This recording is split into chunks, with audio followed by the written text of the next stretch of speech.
আসসালামু আলাইকুম। আজকে আমরা ডাল খিচুড়ি রান্না করব। ডাল খিচুড়ি কিভাবে রান্না করতে হয় সেটা আজকে আমি দেখাবো। প্রথমে দিয়েছি গাজর, মিষ্টি কুমড়া, পুঁই শাক, গাছকলাই, আর সাথে আছে আর কি কি থাকবে সাথে, এবার দেখবে সাথে হচ্ছে মুগ ডাল দিলাম সাথে। তারপরে দিব মসুর ডাল দিব পরিমাণ মতো। এই যে মসুর ডাল দিলাম, দিব রসুন দিব, এই যে রসুন দিচ্ছি, তেজপাতা দিলাম, মরিচ দিলাম, তারপর কাঁচা মরিচ দিলাম, এলাচ দিলাম, আর কি দিচ্ছি, টমেটো দিচ্ছি, সাথে চাল এখন দেব। চাল দিলাম 2 পট চাল, 2 পট চাল দিচ্ছি।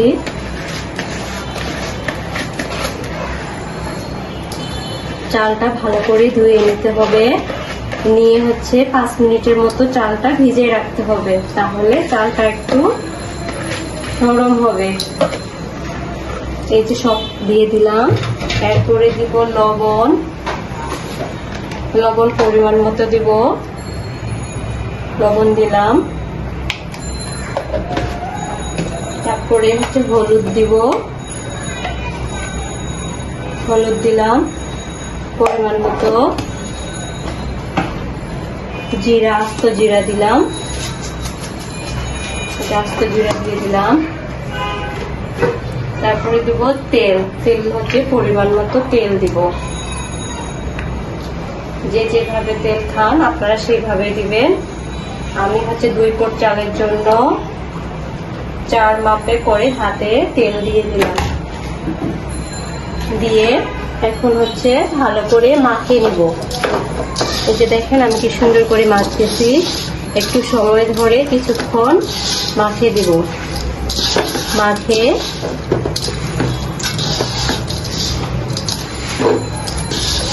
এইভাবে সুন্দর করে মাখিয়ে নিতে হবে, যেন সবকিছুতেই মিক্স হয়।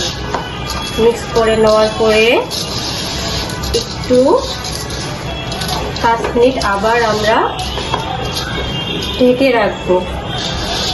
তারপর এই যে এবার এখন সুন্দর করে কড়াই ঢাকনা দিয়ে কিছুক্ষণ ঢেকে রাখবো। ঢেকে রাখার পরে তারপর পানি দিতে হবে। পরিমাণ মতো পানি নিয়ে আসলাম। এই যে 5 মিনিট হয়ে গেছে, আমি এখন পরিমাণ মতো পানি দিয়ে দিলাম। পানিটা ভালোভাবে দিব যেটুকু লাগবে। আপনারা এটা ঝরঝরা খিচুড়িও করতে পারেন, প্লাস নরম খিচুড়িও বানাইতে পারেন, সেটা আর পানির উপর নির্ভর করবে। যেহেতু আমি আজকে একটু ঝরঝরা খিচুড়ি বানাবো, তাই পানিটা একটু কম করে দিলাম, তা না হলে খিচুড়িটা একবারে নরম হয়ে যাবে। এইবার ঢেকে দিলাম। এবার আমি জাল দিয়ে দিব। জালটা থাকবে কিছুক্ষণ। এই যে দেখেন কিছুক্ষণে পরে আবার আমি আসলাম। এখন ঢাকনা করে দেখবো খিচুড়িটা নাড়ে নুড়ে দিব, সেটা কিরকম হয়েছে, না হলে দাগ ধরবে নিচে।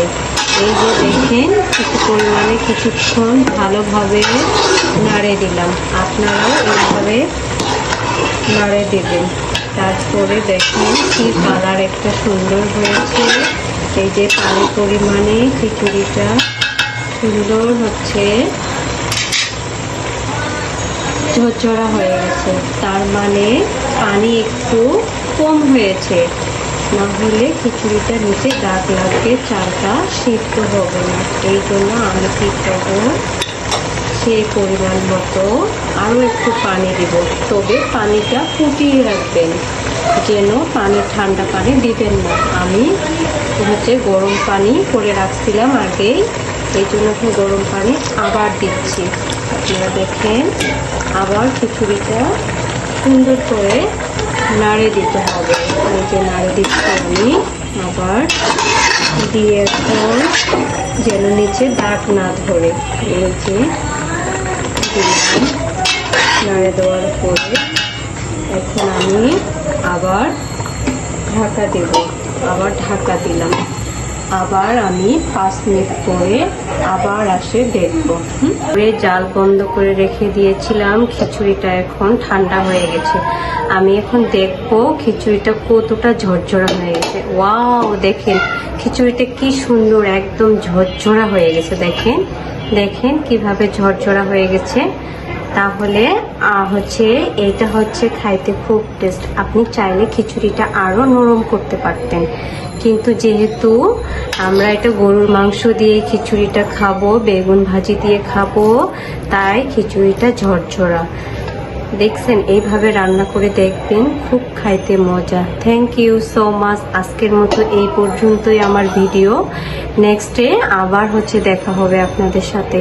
এ পর্যন্ত সবাই ভালো থাকবেন, সুস্থ থাকবেন। আল্লাহ হাফেজ। আর ভালো লাগলে আমার ভিডিওটা সাবস্ক্রাইব করে দিবেন। Thank you so much.